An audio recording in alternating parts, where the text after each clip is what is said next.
In 2026, LinkedIn is going to be the number one place where you're going to attract corporate clients. And in this video, I'm going to be giving you the do's and don'ts of exactly how to navigate LinkedIn to win in 2026. And winning to me looks like getting these corporate clients. If you're new to me, I'm Kirsten Allen, retired account executive, worked for 2 Fortune 500 companies, closed over $16 million in B2B, and transitioned that into a consulting firm where I work with companies and experts to get more corporate clients in their business. So all of that to say, you are in the right place. I've done this. I've hit my head over and over again. I am not perfect. I am not your guru. I am your guide, leading you through the steps that I have taken and continue to take to get more corporate clients. With that being said, let's go ahead and dive into this video. I'm going to be going back and forth between the do's and don'ts, so follow me and make sure that you stay to the end, because the last one, I saved the best for last, which is really going to boost your LinkedIn up in 2026. You're going to want to make sure you stick around to that point. So watch the entire video all the way through, because you are not going to want to miss a second if you plan on killing it over on LinkedIn. So let's go ahead and put the elephant in the room on display. I know that many of you are thinking right now, LinkedIn gives me an anxiety. People are always spamming me, sending me messages about appointment setting and all these things. It's stuffy, it's boring over there. I have heard it all, literally. And I want to tell you this. If that is your experience with LinkedIn, you are doing it all wrong. You are letting it run you instead of using it to the advantage that could be getting you in front of decision makers that have 5 and even 6-figure budgets. So let's shift our mindset. LinkedIn is not just another social media platform to get on. In fact, LinkedIn, I like to think of it as a tool, as a place, as a resource where I can connect with those who, again, have decision-making power, where I can use messaging to connect with them, not to send them spammy appointment settings. And I can ignore all of the other foolishness that's going on over there, because you don't have to be there 24/7 in order to get maximum results. So can we all just agree? Borrow my belief. I've done it. I've had people reach out to me for contracts via LinkedIn and made some great connections when I learned how to navigate it for myself. Okay. So let's get into the first don't.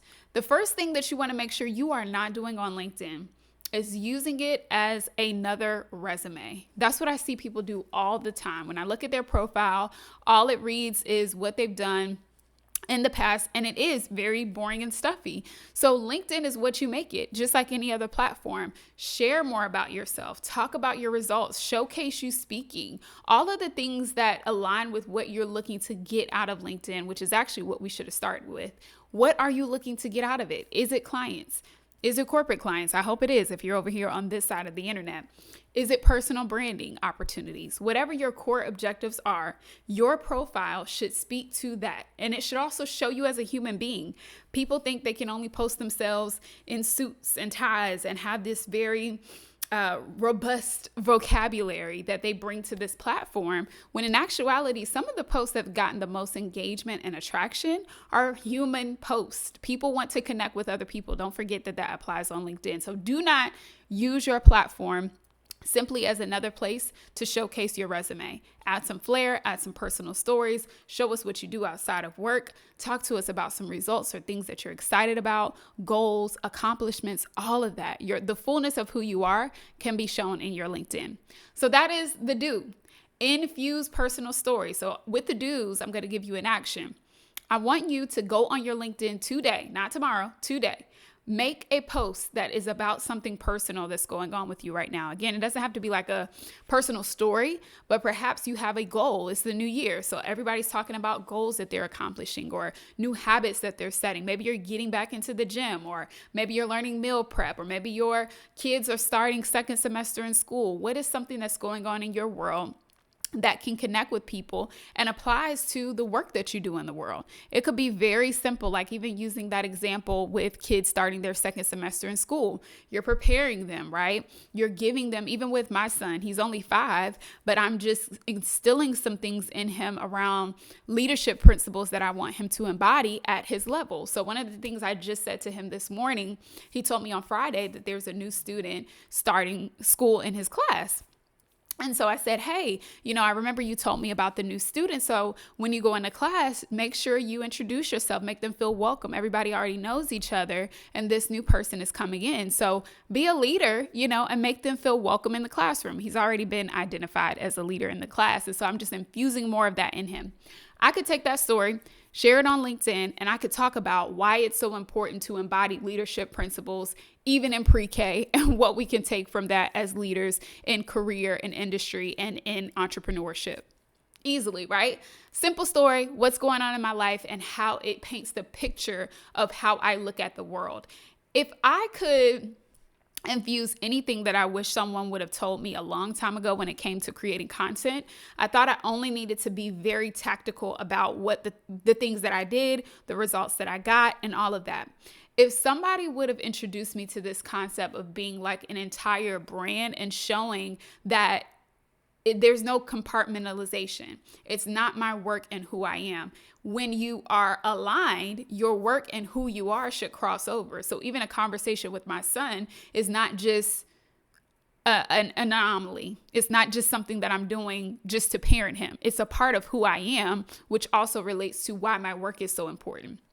So do find the connection between your real world, not making up or manufacturing things, but really think about it. In my day-to-day world, how does this message that I am embodying show up? Because it's not just when I log on, start typing on my computer that I become this work person. I am this person overall. These are the things that I believe. These are the values that I have. So obviously they would show up in many different parts of my life, in my marriage, in my parenting, in my friendships. How can I pull those moments back to my core values and the message that I'm meant to share? So I went longer than I wanted to on that one, but please catch that, because that is gold. That is how people begin to connect with what you're saying on a deeper level versus you just giving surface level tips, but showing them how it actually plays out in your life and how you think about things is what's going to attract people to want to come in closer and ultimately go along and help you achieve those objectives that you set for while you're on the platform. All right, so let's get to the next one. The next don't, if you want to kill it on LinkedIn in 2026, is don't feel like you need to be on the platform 24/7. I mentioned that a moment ago. Do spend time on the platform at least an hour a week. It does not have to be another platform that you're adding. You're continuing to increase your brand on this platform. And what you're going to do in that hour is really simple. I have a breakdown of this that I'll link in the comments. It's a free guide on my LinkedIn in an hour system. But basically, whether you get the guide or not, I'm going to go over it. It goes into depth on what things to do. So your first thing is going to be to create that content, right? So one newsletter, one post, one video, something that relates to the topic, the values that you have that can get you in front of new eyeballs. The next thing is going to be making connections. So what are 10 valuable connections that you can begin to make to add to your profile so people can see what you're doing? Decision makers, add them. You don't have to jump off with a message first things first. That's another don't. You don't have to jump off with these cold messages as soon as you add someone. Instead, make that connection first. You can send a note with your connection that's really humanistic, again, and genuine with why you're connecting with them. And then keep the conversation going from there. Adding these connections are going to help you build the brand on LinkedIn and your platform faster than just simply waiting for people to come and add you. That's one of the ways that I grew relatively fast. I'm in no means a LinkedIn content creator or a person with 50,000 connections, but I still get a lot of value out of LinkedIn because I go about it in a very strategic way. And doing that in an hour will help you stand out from like 99% of people who have a profile on LinkedIn that do not leverage it to its fullest extent. So don't be on there trying to be a top voice, trying to be a creator, trying to get all these connections. Do use it in a strategic way. I suggest an hour a week for content, engagement, and making those connections. All right, so last set of things that you are going to want to make sure you either don't incorporate or do incorporate in order to kill it on LinkedIn is you don't want to spam people with a bunch of messages. You see how each one is building on each other? I told you that this one is really going to hit because I'm saying don't spam people, but the do is going to be do send real messages. So another guide that I actually have is my LinkedIn outreach series. And this is where, again, I send a note with those connections, but my messages are really tailored towards getting to know them. This is where people miss the mark in terms of messaging on LinkedIn. They send these notes, and this is like where people miss a pitch all the way together. And we just need to get that straight. But it's not about pitching your services or seeing what opportunities lie within their company. That's not what you're looking for. What you're actually looking for is the opportunity to have a conversation, learn more about their needs, and then take that off the platform into email, into a phone call, and into a closed opportunity.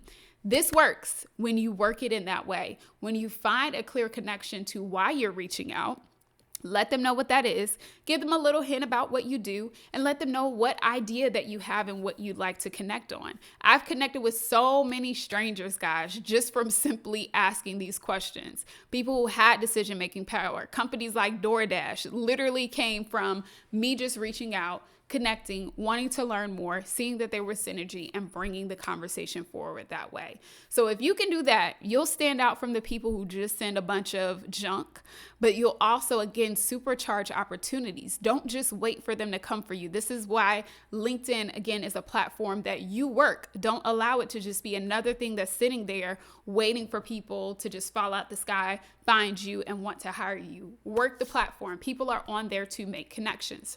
And if you're thinking, okay, so I understand what I need to do. Let's go over the steps one more time. You want to make sure that you use your platform in a way that exemplifies the goals and the values that you have. Don't be stuffy.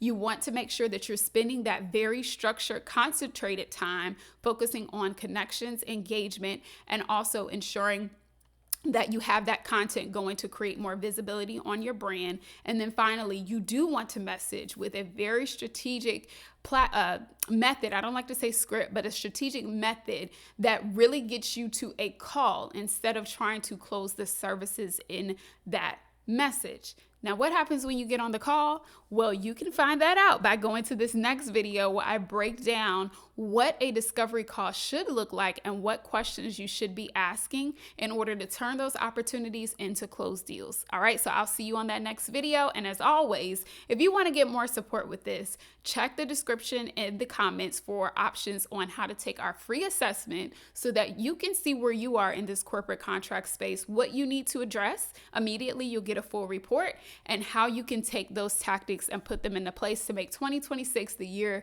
you get more corporate clients in your business. All right, I'll see you on the next video.